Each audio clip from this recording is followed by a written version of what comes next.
in Deutschland now. Still, I live with this fear because I feel everything now. Yeah. Say mentally, and I am not good, I feel that everything can hurt me, I can't talk. Everybody, I can't feel free. I can't feel comfortable. I don't know what I can do. I need help. I need help. I need, first of all, I need safety place because that's my big problem now because I don't feel safety in my home. That's what I can do. Message from the LGBT people. They can help me. I want safe place. That's what I want now.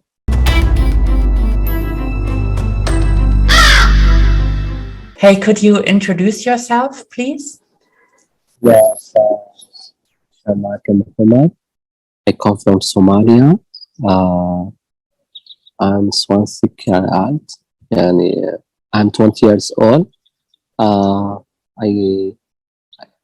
I born in Sharmaake, but it's a part of Somalia. Mm-hmm. And I Okay. live now in Deutschland. Could you talk a little bit about the situation of trans people in Somalia, or specifically the region you are from? And is it possible to live there in security as a trans woman? Yeah, I can. So in Somalia, as we know, it's the most dangerous country in the world of LGBT and trans issues. So I was there living with trans woman, but you can't go outside.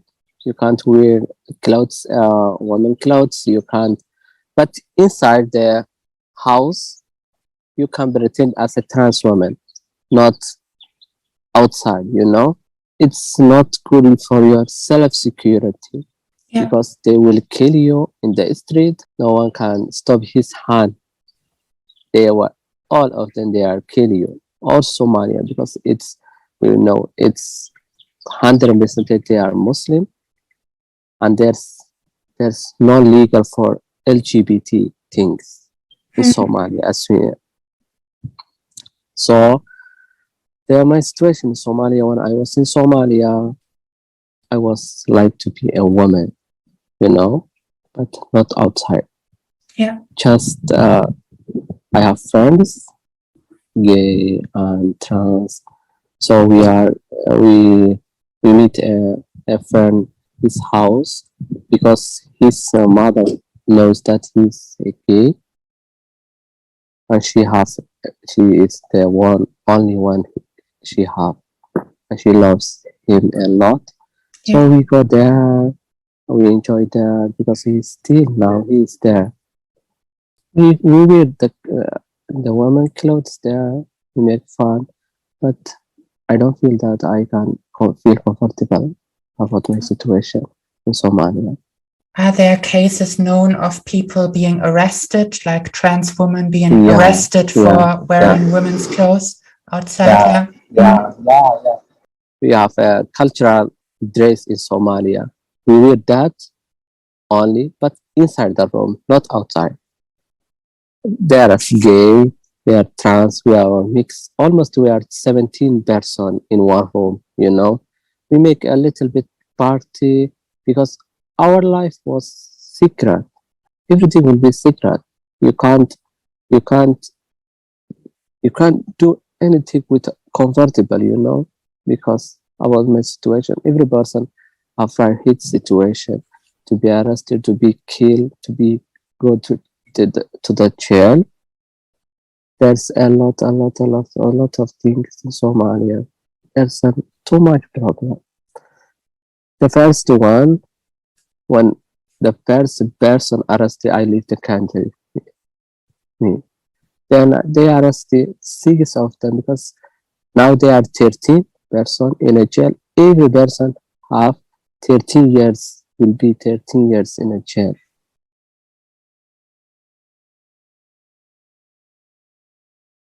My name is Alicia. I would like to talk on behalf of the Somali LGBT community and send a message to the government of Somaliland. We are pleading that you release those 9 young gay Somali men that have been arrested for a year ago in Somaliland, Hargeisa, and now have been sentenced for 13 years of prison. For what? For being gay. It shouldn't be a crime for being who you are. It shouldn't be a crime for being gay, not in this modern age. So the government, we are pleading, or anyone who can do something about it, to do something about it. If you are out there, this is wrong, and the history will write this down. And I really hope they are fine and well. And I am sorry to their family that this had to happen to them. Thank you. They are young. They are less than 25 years old. They are young, so young. They don't do a crime, and no one can help us as LGBT Somalian. No one can talk about our situation. No organization, no government, no other country can even talk about our situation that we are when we are in Somalia. Yeah, Okay. it's a big problem. You can understand me, I think, Yes, I do. Yeah. because we don't have free life. Yeah. We can't live as what we want. So I don't have my mom and my dad. They died when my mother died when I was 28 days, and my father also died when I was 1 year and 8 months. We can say that I didn't see my parents, and I don't have sister. I have one brother. He left me here, but now we don't have contact for almost 6 months. So I was with my aunt, sister of my father.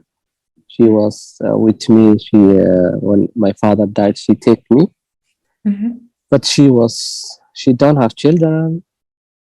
She was not good with me when I was 13 years old.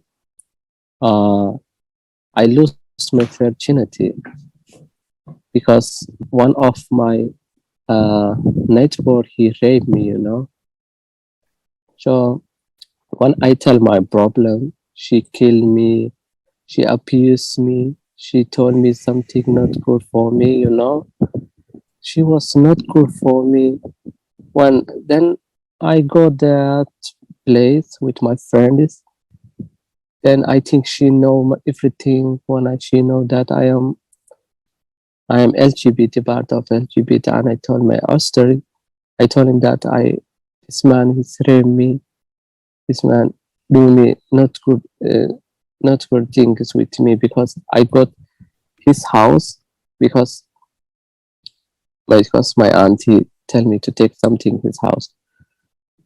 Then he was naked, when I got inside, and he catch me because he's older than me, almost 15 years old. He's older than me, and I can't do anything. I was young, and he raped me there. I was bleeding, too much blood in my, Then when I come back to the house, I tell everything because she can't tell the people Somalia because they will abuse her. For that reason, she killed me. And she abused me. She arrested me at the house almost 2 weeks. I didn't see outside, Yeah. I was 13 years old. I don't know even what's the LGBT thing. Yeah. That's why. And I didn't feel comfortable in Somalia when I grew up and almost 17 years old.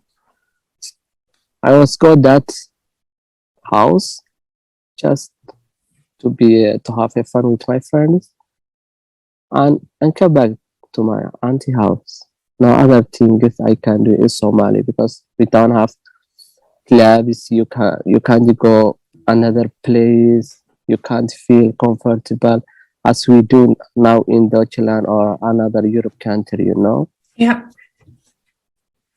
So we don't have enough free there, and we can't leave this situation. We live a fear. Still, I have this fear. I'm in Deutschland now. Still, I live with this fear because Yeah. I grow up fear. I grow up fear country because I feel everything now. Yeah. Say mentally, and I am not good. You know, I feel that everything can hurt me. You know, I can't talk. Everybody, I can't feel free. I can't feel comfortable. I don't know what Sure. I can do. Yeah, first of all, thank you very much for sharing that with me. So in this context, could you talk a bit about the living situation you are in right now at the Heim? Oh, now I told you before, I am with the straight people in one room. Every night, every minute, I think that I had an attacking and harassment and kill. I don't feel safe Yeah, because I am straight people, Arab people, Afghanistan people, black people, they are all Somalian people. just men. Yeah, Yeah, all they are just man. yeah, Yeah, but in my Somali, we are three and me, four people in one room. So that's why now last 3 months was so bad things that I face in my life, yeah, and still I can't talk that, you know. Still I can't talk because I tell my social that I don't tell them because my situation, you know. You see my look. I look like man now yeah. because I want to pretend that I am man. I can't live because inside I don't feel that I am man. Yeah, I didn't feel in my life. I didn't feel that I am man. yeah, So I live the fear. I can't sleep. I can't even talk to them if they make me some problem with me because I am afraid of them to kill me.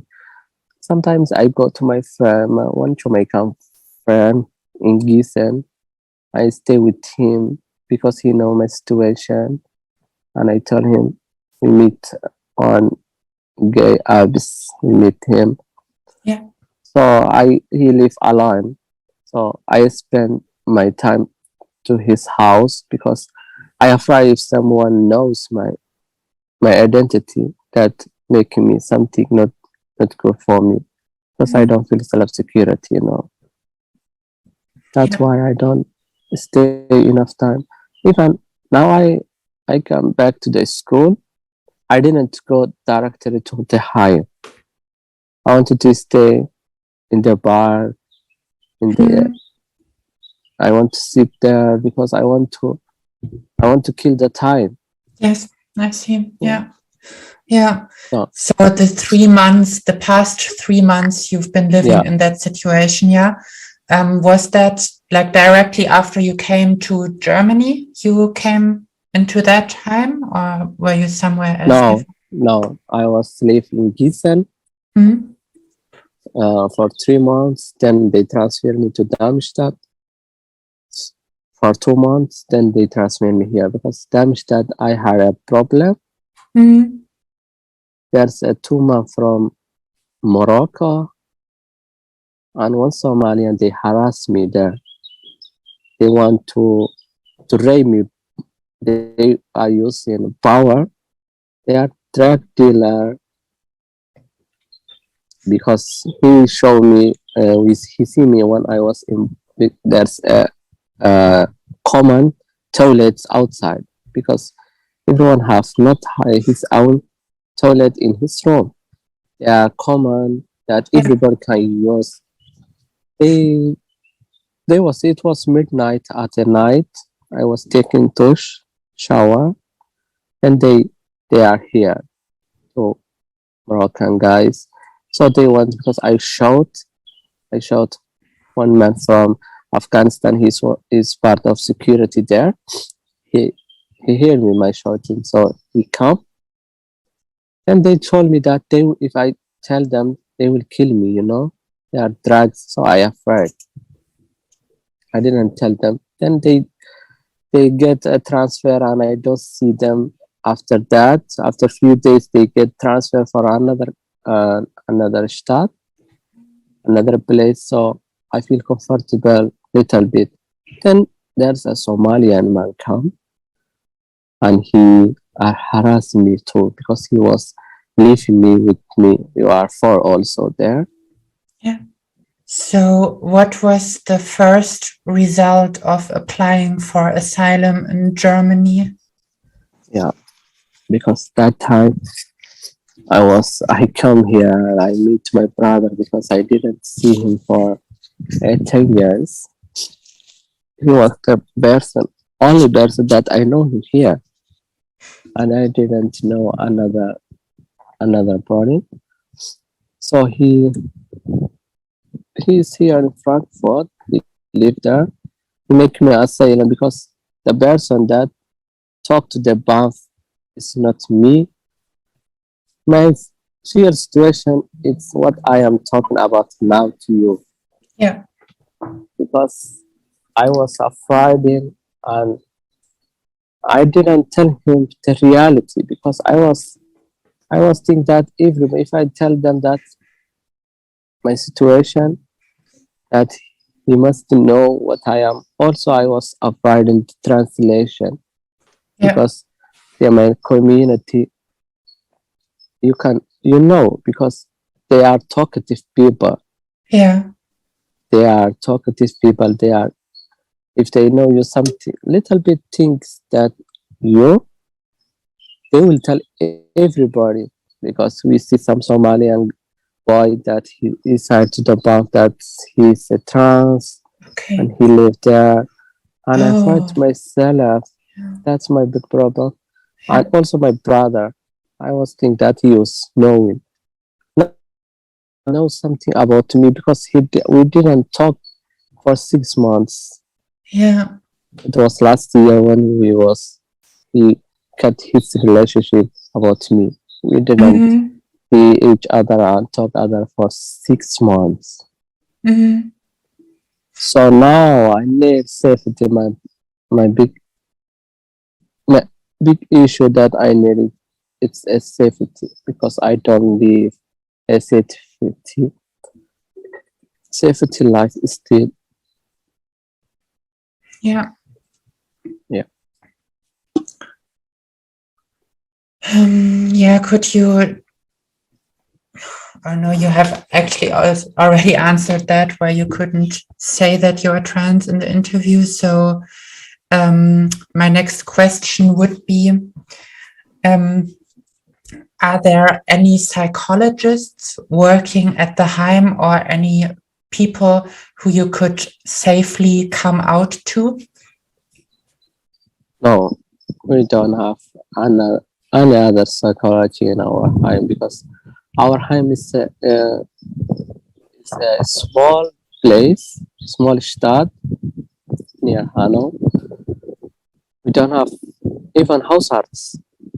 Even I go to the school for another state. Almost I take 2 trains every day. Are you getting help from any people or organizations now?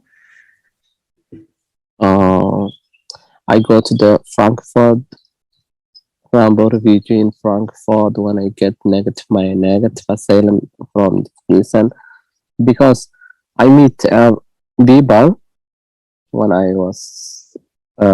I get my negative because also Jamila, she talked to me because she told me that there's organization here because before I come here I don't know that Jamila is here. Yeah. So she told me that if there's a refugee Rambo in Frankfurt that help the people. Or I go there, but they didn't help me. They help me, but because they tell everything about me on my lawyer. Yeah.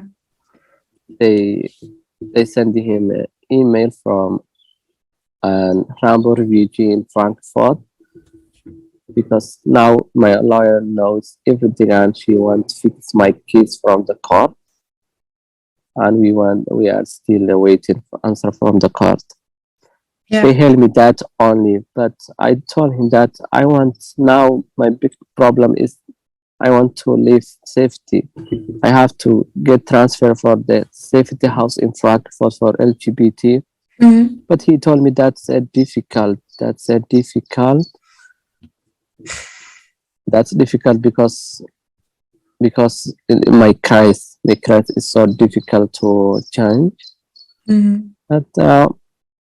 But he told me that we can't do, but no result.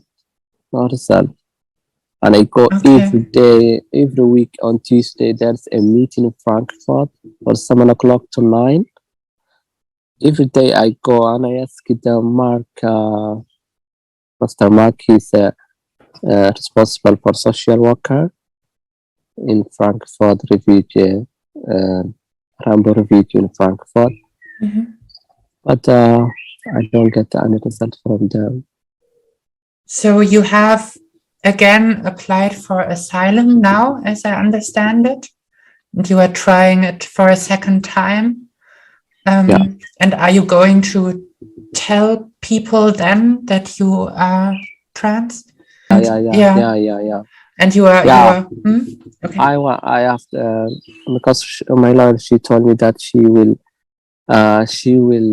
do to the she will talk to the bank again, and I will make another interview. Okay. Because I tell her everything. Okay. I tell her everything. Then I hope that goes well, that the BAMF will listen to your story and I hope. And not ignore it. I really hope that you get the protection you need. And would you like to say anything, like any message, or tell people what kind of help you need right now? Oh, I need help. I need help. First of all, I need safety place, because that's my big problem now, because I don't feel safety in my home. That's what I can do message from the LGBT people. They can help me. I want safe place. That's what I want now. I will wait other things like whatever. That's my big problem now, that I don't live safe and I need safe.